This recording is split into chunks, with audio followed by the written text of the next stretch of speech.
ಚಿನ್ನವೇ ಓ ನನ್ನ ರನ್ನವೇ ಈ ಒಂದು ಹಾಡನ್ನು ಹಾಡೋದಕ್ಕೆ ಬರ್ತಾ ಇದ್ದಾರೆ Kesturu Govindaraju on stage please.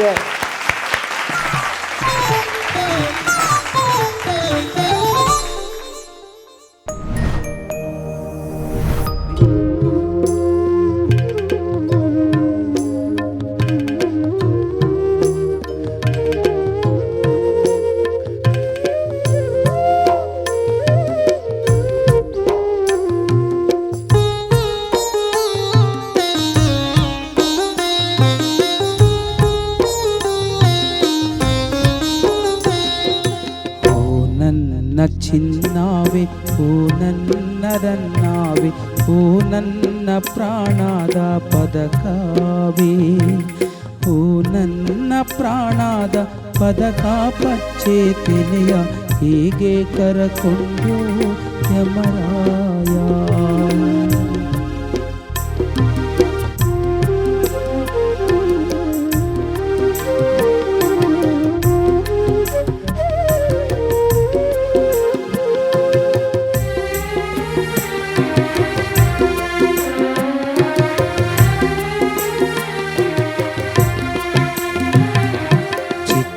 ತಿಲಕದ but ಇಕ್ಕದಿರು ತಂಗೆಮ್ಮ ಚಿಕ್ಕ ಪ್ರಾಯದಲ್ಲಿ ನಿನ ಗಂಡ ಹೋದ ಮೇಲೆ ಚುಕ್ಕಿ ಬಟ್ಟಿಟ್ಟು ಫಲವೇನು ಚುಕ್ಕಿ ಬಟ್ಟಿಟ್ಟು ಫಲವೇನು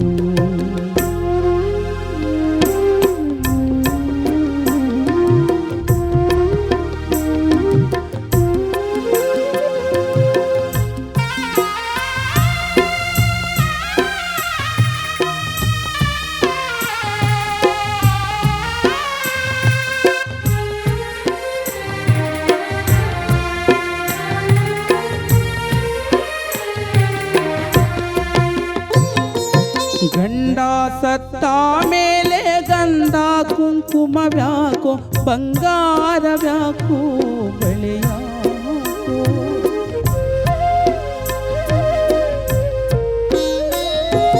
ಗಂಡ ಸತ್ತ ಮೇಲೆ ಗಂಧ ಕುಂಕುಮ ವ್ಯಾಕೋ ಬಂಗಾರ ವ್ಯಾಕೋ ಬೆಳೆಯಾಕೋ ಬಂಗಾರ ವ್ಯಾಕೋ ಬೆಳೆಯಾಕೋ ತಂಗಮ್ಮ ಸಿಂಗಾರವ್ಯಾಕೋ ಕುರುವಿಗೆ ಸಿಂಗಾರವ್ಯಾಕೋ ಕುರುವಿಗೆ ಓ ನನ್ನ ಚಿನ್ನವೇ ಓ ನನ್ನ ರನ್ನವೇ ಓ ನನ್ನ ಪ್ರಾಣದ ಪದಕವೇ ಓ ನನ್ನ ಪ್ರಾಣದ ಪದಕ ಪಚ್ಚೆ ತಿನೆಯ ಹೀಗೆ ಕರಕೊಂಡು ಯಮರಾಯ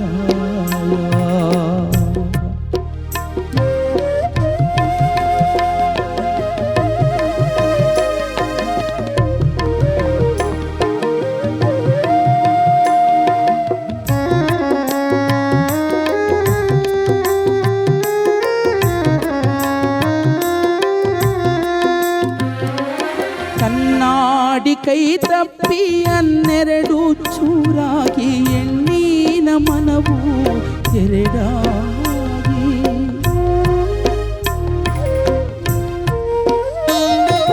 ಕಣ್ಣಾಡಿ ಕೈ ತಪ್ಪಿ ಹನ್ನೆರಡು ಚೂರಾಗಿ ಎಣ್ಣಿನ ಮನವು ಎರಡಾಗಿ ಎಣ್ಣಿನ ಮನವು ಎರಡಾಗಿ ಸಂಗಮ್ಮ ಅನ್ಯರಿಗೆ ನೀನು ಉಲಿಯಬೇಕ ಅನ್ಯರಿಗೆ ನೀನು ಉಲಿಯಬೇಕ ಚಿಕ್ಕ ತಿಲಕದ ಬಟ್ಟು ಇಕ್ಕದಿರು ತುಂಗಮ್ಮ ಚಿಕ್ಕ ಪ್ರಾಯದಲ್ಲಿ ನಿನ ಗಂಡ ಹೋದ ಮೇಲೆ ಚುಕ್ಕಿ ಬಟ್ಟಿಟ್ಟು ಫಲವೇನು ಚುಕ್ಕಿ ಬಟ್ಟಿಟ್ಟು ಫಲವೇನು ಚುಕ್ಕಿ ಬಟ್ಟಿಟ್ಟು ಫಲವೇನು.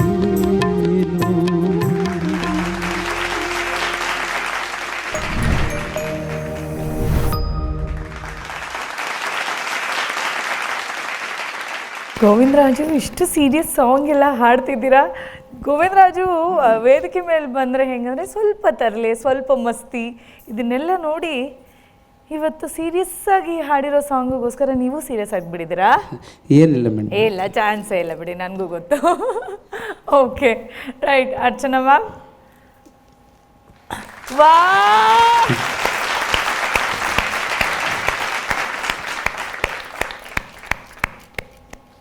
ಅಯ್ಯೋ ಗೋವಿಂದರಾಜು, ನೀನು ಹಾಡ್ತಾ ಇದ್ದಾಗ ನನಗೂ ಹಾಗೆ ಆಗ್ತಿತ್ತಪ್ಪ. ಎಂಥ ವರ್ಸಿಟೈಲ್ ಸಿಂಗರ್ ಗೋವಿಂದರಾಜು, ನಿಜವಾಗ್ಲೂ ಇನ್ನೊಂದು ರೌಂಡ್ ಚಪ್ಪಾಳೆ ಹೊಡಿಲೇಬೇಕು. ಪ್ರತಿಯೊಬ್ಬ ಹಾಡುಗಾರರ ದೊಡ್ಡ ಪ್ಲಸ್ ಪಾಯಿಂಟ್ ಅಂದರೆ ವರ್ಸಿಟಾಲಿಟಿ.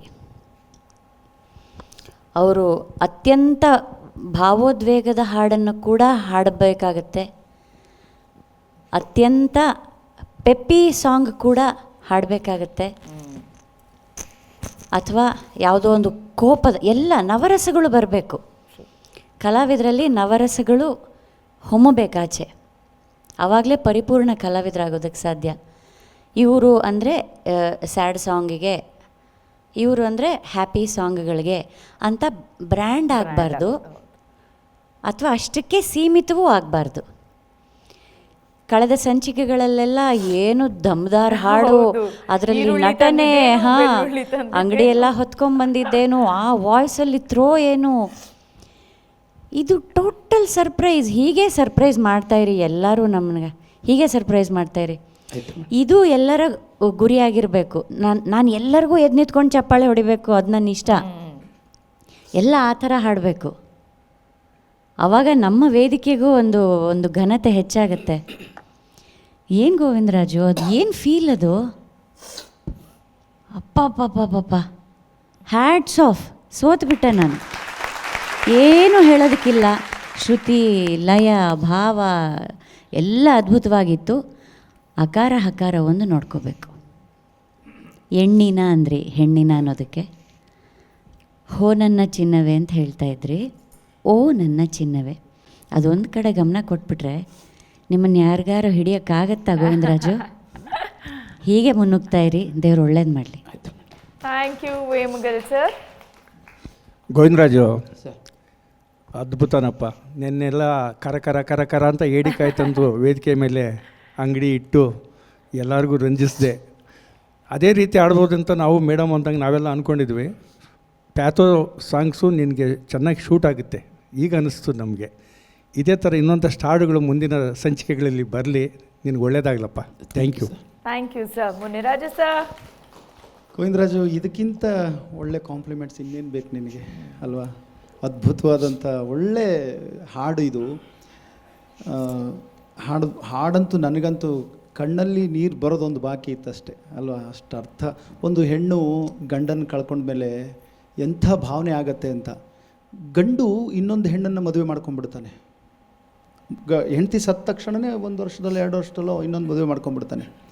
ನಮ್ಮ ಸಂಪ್ರದಾಯದಲ್ಲಿ ಅದಿಲ್ಲ. ಯಾಕೆ ಗೊತ್ತಾ? ಹೆಣ್ಮಕ್ಳು ಮನಸ್ಸಿದೆಯಲ್ಲ, ಕನ್ನಡಿ ಇದ್ದಂಗೆ ಅದು. ಒಂದು ಸರಿ ಹೊಡೆದೋಯ್ತು ಅಂದರೆ ಅದನ್ನು ಕೂಡ್ಸೋಕ್ಕಾಗೋದೇ ಇಲ್ಲ. ಅದು ಭಾಳ ಕಷ್ಟ ಕೂಡ. ಆದರೆ ಇತ್ತೀಚಿನ ಕಾಲದಲ್ಲಿ ಬದಲಾವಣೆ ಆಗಿದೆ, ಆಗಬೇಕು. ಬದುಕು ಹೆಂಗೆ ಹೋಗುತ್ತೋ ಹಂಗೆ ಹೋಗ್ತಾ ಇರಬೇಕು.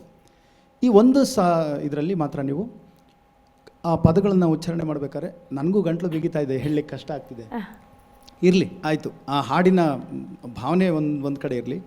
ಹಾಡಬೇಕಾದ್ರೆ ಇನ್ನೊಂದು ಚೂರು ಇದು ಆ ಪದಗಳನ್ನ ಉಚ್ಚಾರಣೆ ಮಾಡಬೇಕಾದ್ರೆ ಸ್ಪಷ್ಟತೆ ಬೇಕು. ನನ್ನ ಚಿನ್ನವೇ, ಓ ನನ್ನ ರನ್ನವೇ, ಓ ನನ್ನ ಪ್ರಾಣದ ಪದಕವೇ, ಓ ನನ್ನ ಪ್ರಾಣದ ಪದಕ ಪಚ್ಚೆ ತೆನೆಯ ಹೇಗೆ ಕರಕೊಂಡು ಯಮರಾಯ. ಜನಪದರು ಸ್ವರಗಳನ್ನು ಬಳಸಬೇಕಾದ್ರೆ ಅಪ್ಪಟ ಸ್ವರಗಳನ್ನು ಎಲ್ಲೂ ತಪ್ಪದೆ ಬಳಸ್ತಾರೆ. ವ್ಯಂಜನದಲ್ಲಿ ಮಾತ್ರ ಅವರು ಹಕಾರಗಳನ್ನು ಆಕಾರ ಮಾಡ್ಕೊಳ್ತಾರೆ. ಆದರೆ ಅದು ಗೊತ್ತಿರಬೇಕು. ನೀವೇನಾದರೂ ಅಕಾರ ಬಳಸೋ ತಾವು ಹಕಾರ ಬಳಸಿದ್ರೆ ಅರ್ಥನೇ ಬೇರೆ ಆಗುತ್ತೆ ಅಲ್ವಾ? ಏನು ಅನ್ನೋ ತಾವು ಏನು ಅಂದರೆ ಬೇರೆ ಆಗುತ್ತಲ್ವ ಅರ್ಥ. ಆಮೇಲೆ ಕನ್ನಡಿ ಅನ್ನೋ ಪದ ಇಲ್ವಲ್ಲ. ಕನ್ನಡಿ ಒಡೆದು ಹಂಗೆ ಹೇಳ್ಬೋದು. ಕಣ್ಣಾಡಿ ಒಡೆದು ಯಾವ್ದು ಸರಿ ಇದೆ ಅಂತ ಯೋಚನೆ ಮಾಡ್ಬೋದಲ್ವ ಈಗ ಅಲ್ವಾ? ಕನ್ನಡಿ ಒಡೆದು 12 ಚೂರಾಗಿ ಎಣ್ಣಿನ ಅಂದ್ಬಿಟ್ರೆ ಹೆಣ್ಣಿನ ಅದು ಅಲ್ವಾ? ಇದೆಲ್ಲ ಒಂದು ಸ್ವಲ್ಪ ಗಮನ ಹರಿಸ್ಬಿಟ್ರೆ ಭಾಳ ಅದ್ಭುತವಾದ ಗಾಯಕ ನೀವು. ಧನ್ಯವಾದಗಳು. ಸೊ ಗೋವಿಂದ್ ರಾಜು ಅವರೇ, ತುಂಬ ಒಳ್ಳೆ ಕಾಂಪ್ಲಿಮೆಂಟ್ ಸಿಕ್ಕಿದೆ. ಖುಷಿನಾ? ಖುಷಿಯಾಗಿ ಹೇಳ್ಬೋದಲ್ಲ? ಖುಷಿ. ಓಕೆ, ಇನ್ನು ಅವರು ಆ ಹಾಡ್ ಫೀಲಲ್ಲೇ ಇದ್ದಾರೆ. ಇಟ್ ಇಸ್ ಗೋನ್ ಬಿ ಹೇಳಿ. ಹಾಡಾಡ್ಬೇಕಾದ್ರೆ ಏನು ಫೀಲ್ ಆಗಲ್ಲ ಮೇಡಮ್. ಅಂದರೆ ಇವತ್ತು ನನ್ನ ತಂದೆ ತಾಯಿ ಇದ್ದಿದ್ದು ತುಂಬ ಹೆಮ್ಮೆ ಪಡು.